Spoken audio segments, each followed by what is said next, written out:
Alrighty, guys, welcome back to another episode of Blue Collar Shock. Joining me as always, it's your Dirty Sanchez, and we are getting back into our roots, which we haven't done in a while. I'm happy. I'm excited. Oh yeah, it's about fucking time. We can jump right into, guys, the Spirit of the Week, and this one, I guess nothing better than a Texas Spirit to try. Yeah, of course. So with that being said, Fabian, take it away and let us know what that bottle says. Alright, so Spirit of the Week this week is by a company called Texas Ranger, so that sounds pretty good. This is a 1823 blended whiskey, 40% alcohol by volume, 80 proof. And it says here, integrity, precision, elite, bold, and unique in character. This is the legend and mystique of the Texas Ranger name. Our carefully crafted whiskey is blended right here in the Texas Hill Country. We combine the finest ingredients with pure limestone, filtered Edwards Aquafire water, finishing each artisan batch with our proprietary frost filtration process. With enticing hints of vanilla, caramel, and toasted nuts, this incredibly light, smooth Texas blend is truly legendary. That's it. And this bottle, guys, along with like their whole line of products, came highly recommended from our good buddy Kay over at Woody's Liquor here in Lubbock, Texas on 82nd and Slide. So make sure to go pay him a visit. They do have a barrel selection that was brewed especially for them, well, distilled especially for them. Yeah. I got to try it today, and it was heavenly. Yeah? Yeah, $70 a bottle, but I wouldn't mind spending $70 for that bottle. So, what flavor notes are we getting on that nose? Vanilla, very, very heavily. Really? You can definitely smell that vanilla. I like vanilla. And you can even smell the light hints of caramel, but it's very heavy on the vanilla. Oh yeah, it's very upfront. So I can smell the caramel. The nutty flavor, that's probably going to be more so a flavor yeah. thing. Nuts don't necessarily but have a smell. aroma-wise, it smells great. Yeah, it doesn't smell harsh at all. Yeah, so that's good. I like it. There's no. Okay, whatever. Let's pour. First time, guys, using this little journal for our whiskeys and spirits and whatever, so we can keep better track of this. So, yeah, I think we should start doing more blind taste testing too. That's gonna be good enough for me because I'm drinking Coke and whiskey. I mean Coke and rum. I've turned Coke, whiskey, and rum, and beer, and beer. Yeah, that's good. You only have a slight bit more than me. Oh, that doesn't smell nearly as sweet now. Let's see. There we go. Okay, so it kind of lined up a little bit, but even still, it still has that vanilla smell. It's not strong, I guess, because it's not directly coming out of the bottle. Yeah. But ultimately, the hue on it's really pretty. It's a very, very pretty amber hue on that whiskey.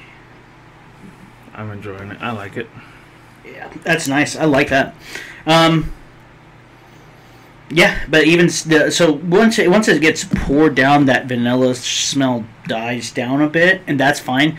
Because initially speaking, the vanilla was a bit strong, smelling straight out of the bottle. But now I've had a chance to kind of slosh it around in the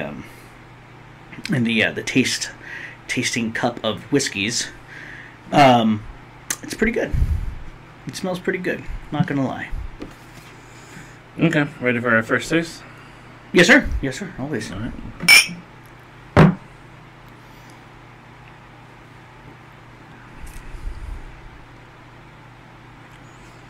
Not what I was expecting. Honestly, I was expecting it to be a little harsher. Wow. It's good. It's smooth. You definitely get that nutty taste on the back end of it. It's extremely smooth. I'm with you there. Because typically speaking, at least from what I've seen in the past and experienced in the past, typically the better a whiskey smells, especially when you're like talking about flavor like caramel or vanilla, typically it tends to be on the little bit harsher side. Even if it's smooth going down, it may even have a harsh burn after the fact, but this is Yeah, but exactly how you describe it. Usually, with for me, the harsher stuff comes out my nose. Yeah, and this You doesn't get do that, that. and I barely got a little hint of it. No. I was just like, huh. I didn't really get that at all. I mean, it's warm going down, but almost like a warm invitation to come home. Yeah. You know what I'm saying? It makes you think of like a warm fireplace.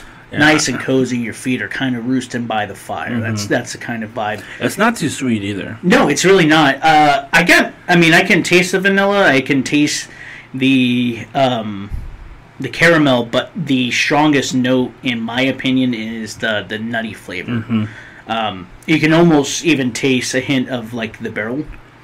It's like a kind of like a wood kind of taste to it, which I can't say that I hate. I actually kind of like it. Yeah, It's good. Yeah. I definitely get the woody flavor in it. Yeah, like I'm a woody, nutty kind of flavor. And with as strong as it was smelling coming out, vanilla, I'm surprised I don't taste more of it. And it's like deception. Yeah, You're getting a swap. You smell it more of the vanilla coming out of the bottle, but when you actually get to tasting it, vanilla is kind of in the middle as far as like flavor profiles and hints that you're getting. Okay, so let's judge the bottle itself. Just on appearance of the bottle, what would you give it? 1 out of 5. 1 out of 5. It's not, to me, it's not overly complicated. It's not, overly elaborate. For a $30 bottle. I'd probably give it I'd give it a middle of the road, like a 3. 3? It looks like your standard whiskey bottle. Of course, the fact that it's Texas is fine. I think my biggest complaint is that after freezing it, some of the labeling here, the glue. The glue tends to start coming up, and you can even see here where it's like I'm pretty sure if you press on it, it's going to come off because it's almost like it's non-treated paper. Mm-hmm. So it kind of, you know what I'm saying, even here, it kind of starts. And that's because that wasn't even in the freezer for more than a couple of hours. Yeah, so I mean that would be my only complaint, is maybe improve. The only thing I would change is to put this actual labeling, the Texas portion, maybe move it a bit higher and do like a nice glass engraving. Doesn't have to be anything crazy, but you know what I'm saying, just not etched into the glass. I'm not saying do custom glass work, but they do make custom glass, I guess, stuff you could put on glass where it will stay. It's almost like stained on there, as opposed to doing something like this, because I really like this Texas Ranger. If that was on the bottle itself, is more of a, again, like a staining on there where it stays longer. You'd have to scratch it off if you wanted to. But I think that's my only thing. But I mean, the bottle itself isn't anything fantastic. No, it's not. It looks like like I a said, standard. it's a $30 bottle. Yeah, I mean, and then of course I don't expect extravagant fucking glasswork for a $30 bottle. But overall the presentation's still nice. Yeah, you know what I'm saying. So all right. How about mouthfeel? How's it feel in the mouth? Swirling between the teeth and on your tongue. It's actually not bad at all. Again, I expected more harsh. It doesn't leave a bad aftertaste. It doesn't. It really doesn't. On the tongue, overall, I'd say this is fairly pleasant. It's not harsh and beating the fuck out of my taste buds. It leaves that warm feeling where you kind of want just a little bit more. Yeah. So would you give it, like a 4? I definitely give it a 4. It's not, again, this is just not ranking with the gods of whiskey, but it's still a fairly good whiskey. For $30, I think that's a really good buy. All right, and how about taste? Taste-wise, I'm going to go ahead and give this, I want to give this a 4.5. This is definitely some of the better tasting whiskey I've had, and surprisingly at the price point that this is, I wouldn't have expected this to be as tasting as good as it does. Yeah, I wasn't either. I trust Kay's recommendations, but at the same time, $30 bottle. Right. No, I get that. Yeah, $30 bottle. You're a bit more on the skeptical side. Yeah. But But so far he hasn't let us down. No, he really hasn't actually. So he's gaining more and more of my confidence. Of course. But yeah, no. Taste-wise, this is definitely going to be a 4.5. surprising, especially for the price point. Yeah. All right. So overall, what would you give it? Because I've agreed with you on just about everything. Overall, I'd probably give this about a 4.25. Okay. Averaging all the scores that I kind of gave it, I'd give it about a 4.25, and I think that's fair. Yeah, I think that's fair too. It's especially for the price you're paying.